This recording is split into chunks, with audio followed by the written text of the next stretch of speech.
欢迎来到 Agent 创世纪。纽约大学格罗斯曼医学院的研究团队在《自然》发表重磅成果，揭示了大脑中隐秘的第二思想网络。这项工作证实，星形胶质细胞能够通过高度可塑的动态网络，精准地连接大脑特定区域。研究者通过先进成像证据，首次勾勒出独立于神经元的通讯版图。这一发现将大脑的研究视角正式拓展到了多重网络体系。长期以来，传统神经科学认为神经元是大脑唯一的信号主角，胶质细胞被视为只是负责打扫卫生的保姆，不参与高级认知。但这项研究通过高保真多光子成像，彻底颠覆了这一成见。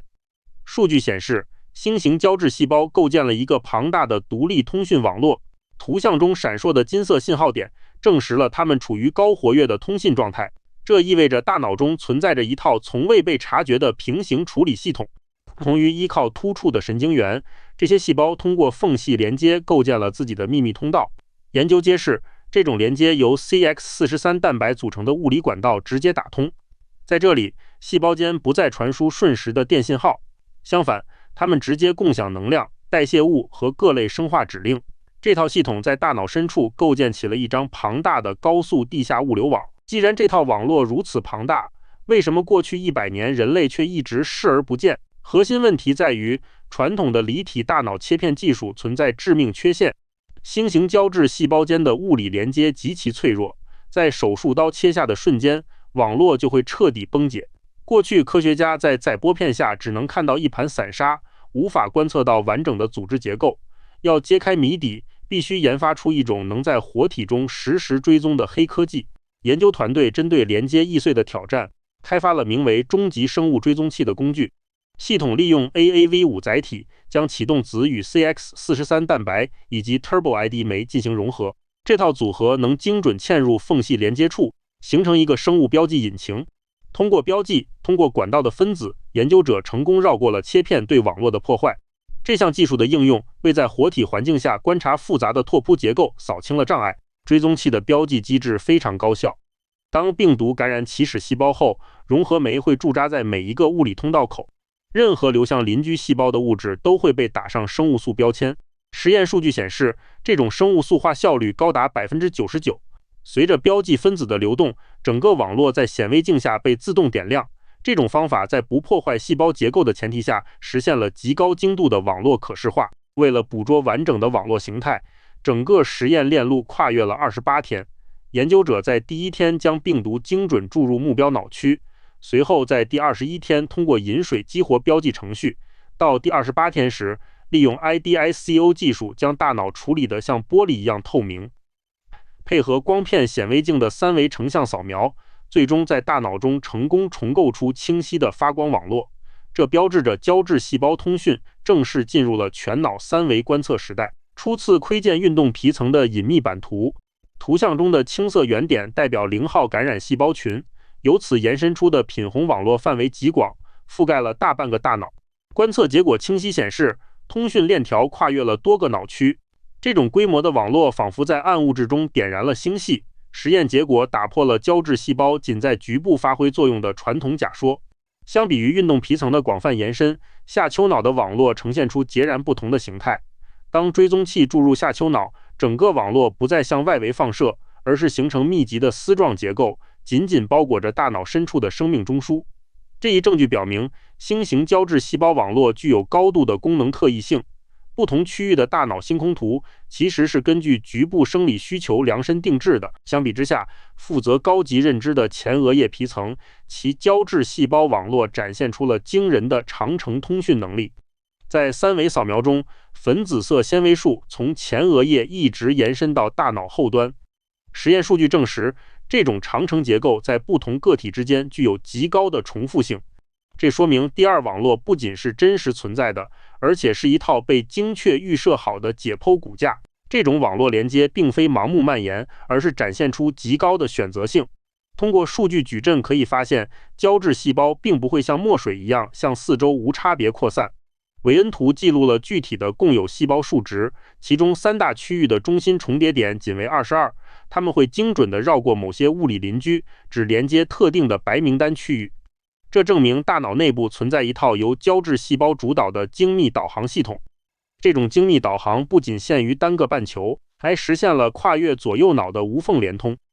研究者观察到，通信链条会沿着统毫体的白质纤维束形成光桥，将信号输送到对侧。虽然大部分连接具有特定的方向性，但像上丘这样的区域则被证实是强大的双向超级枢纽。图像中跨越500微米的弧形纤维束，清晰勾勒出了这套跨半球通讯的物理路径。在微观尺度下，胶质细胞展示了两种完全不同的建筑逻辑。在所谓的蜂窝区，几乎100%的细胞都接入了网络，共同构建出密集的能量缓冲池；而在光链区，细胞则像念珠一样串联排列，它们精准地追踪并包裹着特定神经元的轴突。这种结构差异表明，胶质细胞网络既能提供大面积的整体支撑，也能提供1对1的专线服务。科学家通过条件性基因敲除技术，对通讯机制的真实性发起了严谨验证。实验组小鼠被精准删除了胶质细胞中的 CX43 和 CX30 通道蛋白。研究者通过 A/B 对照测试，直接对比了通道开启与关闭时的流动状态。该环节旨在彻底排除血液扩散等干扰因素，锁定物理缝隙连接作为唯一的信号通路。测试结果显示，当缝隙连接被切断后，原本宏大的发光网络瞬间熄灭，对照组依然保持着密集的粉紫色连通状态，而实验组的图像几乎全黑，物质传输完全归零。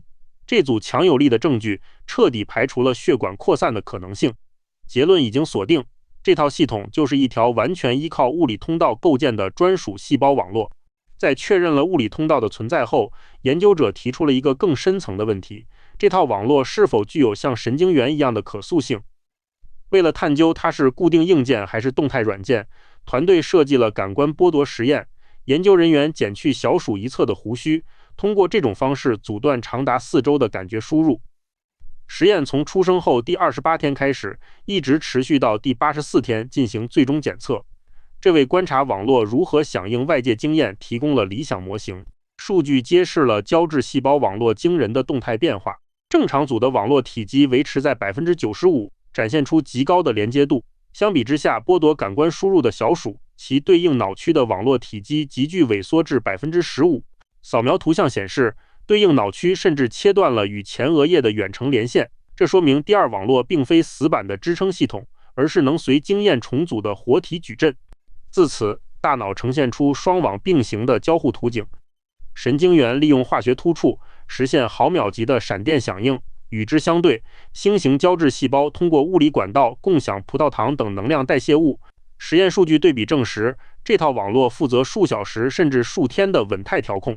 在拓扑结构上，它们通过区域化缓冲池和链式渗透，形成了独立于点对点放电的第二管理系统。虽然在同一脑区共存，但胶质细胞网络的架构并不完全依附于神经元。研究揭示，它们在大脑中建立了自己的隐形走廊。图像显示，粉紫色网络延伸到了神经元未覆盖的遥远区域。长程连接分析显示，其数据处于高位，证明了系统布局的独立性。这标志着大脑内部确实存在平行的双重通讯宇宙。在这套平行的双重宇宙中，研究者还发现了一种罕见的破壁效应。异常警报显示，在脊髓运动神经元等极少数情况下，追踪器荧光竟然出现在了神经元体内。这意味着星形胶质细胞不仅在同类间传递物质，偶尔还会直接向神经元伸出触手进行支持。这种跨界沟通的发现，为未来的脑机接口和临床干预提供了全新的调控切入点。这种跨界连接揭示了这套大脑暗网的核心职能。它的第一项功能是能量调度，能将代谢物从闲置脑区紧急输送到高负荷运转的区域。在睡眠过程中，这套网络还会充当夜间清道夫，负责将淀粉、样蛋白等致病毒素搬运出大脑。此外，它还构成了大脑的终极护盾，针对阿尔茨海默症和脑外伤，保护并修复这个胶质细胞网络，可能成为比单纯干预神经元更有效的疗法。纽约大学医学院的这项研究标志着大脑探索进入了新纪元。梅丽莎·库珀等人的实验成果证实了星形胶质细胞通过可塑网络精准连接特定脑区。这一发表在《自然》杂志的工作揭示了大脑中长期被忽视的暗物质宇宙。我们不能再只关注神经元的信号逻辑，而应重视这套支撑生命的平行系统。掌握这套动态矩阵的运作规律，将为解析认知与治疗疾病开启全新视野。